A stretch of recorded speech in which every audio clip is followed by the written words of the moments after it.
حي على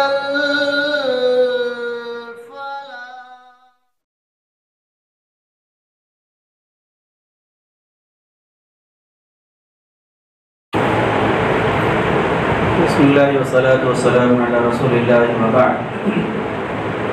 عن شقيق بن سلمة قال عبد الله رضي الله تعالى عنه: كنا إذا صلينا خلف النبي صلى الله عليه وسلم قلنا السلام على جبريل وميكائيل السلام على فلان وفلان. فالتفت إلينا رسول الله صلى الله عليه وسلم فقال: إن الله هو السلام، فإذا صلى أحدكم فليقل التحيات لله والصلوات والطيبات السلام عليك أيها النبي ورحمة الله وبركاته وعلى عباد الله الصالحين، فإنكم إذا قلتموها أصابت كل عبد لله صالح في السماء والأرض، أشهد أن لا إله إلا الله وأشهد أن محمدا عبده ورسوله. رواه البخاری و مسلم. امام بخاری اور امام مسلم رحمہ اللہ نے اپنی اپنی کتابوں کے اندر اس روایت کو نقل فرمایا. حدیث کے راوی حضرت عبداللہ رضی اللہ تعالی عنہ ہیں. وہ فرماتے ہیں کہ جب ہم نبی کریم صلی اللہ علیہ وسلم کے پیچھے نماز پڑھتے تو ہم نماز میں تشہد کے اندر یہ پڑھا کرتے تھے کہ السلام علی جبرائیل، السلام علی میکائیل، السلام علی فلان، السلام علی فلان، کہ جبرائیل علیہ السلام پر سلامتی ہو، میکائیل پر سلامتی ہو، فلاں پر سلامتی ہو، فلاں پر سلامتی ہو. یہ ہم پڑھا کرتے تھے. لیکن اللہ کے نبی صلی اللہ علیہ وسلم ہماری طرف متوجہ ہوئے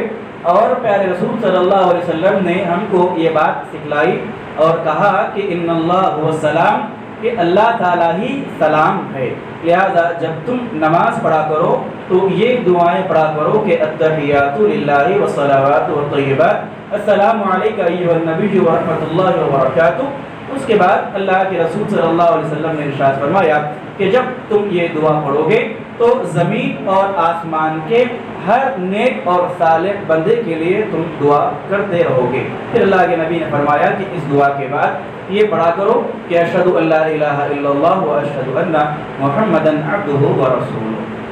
اس روایت سے اللہ کے رسول صلی اللہ علیہ وسلم نے یہ بات ہم کو بتلائی کہ تشہد کے اندر اللہ کے رسول صلی اللہ علیہ وسلم کے سکھلائے اور بتلائے ہوئے کلمات کے ذریعے دعائیں کرنی چاہیے. عام تشہد کے الفاظ ہیں، ہم نے کہا ہر شخص تشہد کے ان کلمات کو، ان دعاؤں کو جانتا ہے، لیکن اس دعا کی جو عظمت اور جو فضیلت ہے یہ اس پر اور فکر کرنے والی بات ہے. اللہ کے نبی صلی اللہ علیہ وسلم نے بیان فرمایا کہ اس دعا کے ذریعے بندہ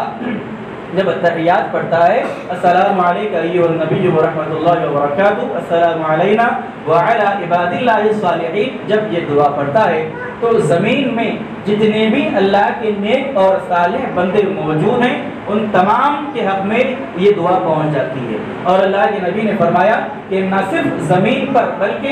آسمانوں میں بھی جو اللہ کے نیک اور صالح بندے ہوتے ہیں ان تک بھی یہ دعا پہنچ جاتی ہے. یعنی انسانوں کے اندر جتنے نیک بندے ہیں، جنات کے اندر جتنے نیک اور صالح بندے ہیں، اور فرشتے، یہ تمام لوگ، تمام صالحین، تمام نیکوکار اس دعا کے اندر شامل ہو جاتے ہیں. جب مصلی نماز پڑھنے والا سلامتی کی دعا کرتا ہے کہ اے اللہ تو ہم پر بھی سلامتی نازل کر اور اللہ کے نیک بندوں پر سلامتی نازل کر، تو اللہ کے نیک بندوں کے لیے جو سلامتی کی دعا ہے نہ صرف ہمارے لیے بلکہ دنیا کے اندر جتنے نیک اور صالح بندے دنیا میں زندہ ہیں یا دنیا سے گزر چکے ان تمام نیک بندوں کے لیے اس نماز پڑھنے والے کی دعا پہنچ جاتی ہے. اس سے یہ بات معلوم ہوئی کہ اللہ رب العالمین کی اطاعت، اللہ کی فرما برداری کے اور نیک اور صالح بننے کے جہاں اخروی فائدے ہیں، آخرت کے اعتبار سے جہاں اس کے فائدے ہیں، دنیاوی اعتبار سے بھی اس کا اور کئی سارے فائدے ہیں. اس کا ایک بڑا فائدہ یہ ہے کہ ہر نماز میں نماز پڑھنے والا آدمی اللہ کے نیک اور صالح بندے کے حق میں دعا کرتا ہے کہ اللہ تعالیٰ تو اللہ کے نیک بندے پر سلامتی نازل کر. تو نیک اور صالح ہونے کا یہ فائدہ یہ بھی ہے کہ دنیا میں جہاں کہیں نماز پڑھی جائے گی، جہاں کہیں التحیات پڑھا جائے گا اور التحیات میں یہ دعا پڑھی جائے گی، ہم تک نیک اور صالح بندوں تک اللہ رب العالمین کے حق میں اللہ کی طرف سے یہ دعا ہم کو پہنچ جائے گی. تو معلوم یہ ہوا کہ کہ نیک اور صالح بننے کے حق کے لیے اس میں جہاں دوسری برکتیں ہیں اس کی ایک برکت یہ بھی ہے کہ ہمیشہ سے نیک بندوں کے حق میں دعائیں ہوتی رہتی ہیں، اگرچہ کہ ان نیک بندوں کو اس بات کی خبر نہیں کہ کون ہمارے حق میں دعا کر رہا ہے، ہم یہ نہیں جانتے، لیکن اگر ہم اپنی جگہ نیک اور صالح ہیں تو اللہ کے نیک بندوں کی دعائیں ہم تک ضرور پہنچتی ہے۔ اور اس سے دوسرا مسئلہ یہ بھی معلوم ہوا کہ اللہ کے نبی صلی اللہ علیہ وسلم نے اپنے اوپر درود اور سلام بھیجنے کی تعلیم دی، اور اس کی اللہ کے رسول صلی اللہ علیہ وسلم نے اس کا طریقہ بتلایا اور فرمایا کہ السلام علیک ایھا النبی، اے نبی کریم صلی اللہ علیہ وسلم آپ پر بھی اللہ رب العالمین کی سلامتی ہو۔ اتحیات کے اندر ہم یہ بھی پڑھتے ہیں، اور اتحیات میں کب پڑھتے ہیں؟ جب ہم بیٹھے ہوئے ہوتے ہیں، ہم بیٹھے ہوئے ہوتے ہیں اور بیٹھے ہوئی حالت میں اللہ کے نبی پر درود اور سلام پڑھتے ہیں۔ اس سے یہ بات معلوم بھی، یہ مسئلہ معلوم ہوا کہ آج کل جو مسجدوں کے اندر اللہ کے نبی صلی اللہ علیہ وسلم پر درود اور سلام پڑھنے کے نام پر جو رواج چل پڑا ہے، کھڑے ہو کر باضابطہ ایک محفل جمانا سلام کی، کھڑے ہونا ادب سے اور احترام کے ساتھ کھڑے ہونا، ہاتھ باندھ کر کھڑے ہونا اور کھڑے ہو کر اللہ کے نبی پر درود و سلام کی محفلیں منعقد کرنا،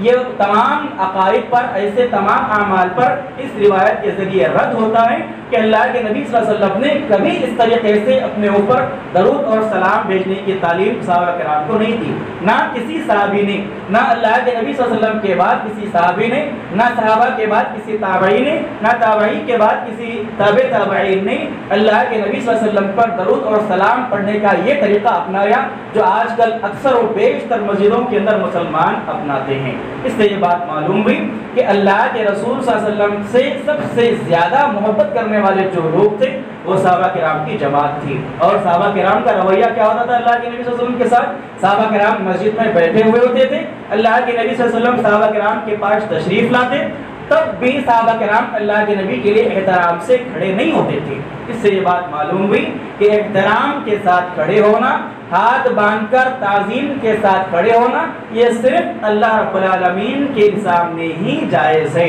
احترام اور تعظیم کے ساتھ اللہ کے علاوہ کسی اور بندے کے سامنے ہرگز کھڑا نہیں ہوا جا سکتا، اگرچہ کہ وہ بندہ کوئی بزرگ ولی ہو، نبی ہو، رسول ہو، کتنا ہی بڑا معتبر آدمی ہو، اللہ کے علاوہ کسی اور کے سامنے عزت کے ساتھ، تعظیم کے ساتھ، احترام کے ساتھ کھڑا نہیں ہوا جا سکتا۔ اس سے معلوم ہوا کہ اللہ کے نبی صلی اللہ علیہ وسلم نے جو طریقہ ہم کو درود اور سلام بھیجنے کا بتلایا ہے، اسی طریقے پر اگر ہم درود و سلام بھیجیں گے تو ہمارا درود اللہ کے نبی صلی اللہ علیہ وسلم تک پہنچایا جائے گا، ورنہ ہم اپنے دل کو جو چیز اچھی لگتی ہے اس طریقے کو ایجاد کریں گے، اس کو اپنائیں گے، دین میں نیا کام ایجاد کریں گے اور یہ سمجھیں گے کہ اس کے ذریعے اللہ رب العالمین کی خوشنودی حاصل کی جا سکتی ہے، اللہ کے نبی کی قربت حاصل کی جا سکتی ہے، تو پھر یہ صرف اور صرف ایک خام خیالی ہے اور باطل گمان ہے۔ بدعتوں کے ذریعے دین میں نئے کام ایجاد کر کے کبھی اللہ رب العالمین کی رضامندی حاصل نہیں کی جا سکتی اور نہ اللہ کے رسول صلی اللہ علیہ وسلم کی شفاعت حاصل کی جا سکتی ہے۔ معلوم یہ ہوا کہ اللہ کے رسول صلی اللہ علیہ وسلم نے جو طریقہ، جس عبادت کا جو طریقہ بتلایا ہے، اس عبادت کو اسی طریقے پر کرنا یہی حقیقی معنی میں عبادت ہے، ورنہ اگر آدمی اپنے طرف سے کوئی طریقہ اپنا لے گا، اس کو عبادت سمجھے گا، تو وہ اللہ کے پاس عبادت شمار نہیں کی جائے گی۔ اللہ رب العالمین سے دعا ہے رب العالمین ہم تمام کو اللہ کے نبی صلی اللہ علیہ وسلم کی ان تعلیمات کو پڑھنے، سیکھنے، سمجھنے، اس پر عمل کی ہم کو توفیق عطا فرمائے، آمین۔ سبحانک اللہم و بحمدک، اشہد ان لا الہ الا انت، استغفرک و اتوب الیک۔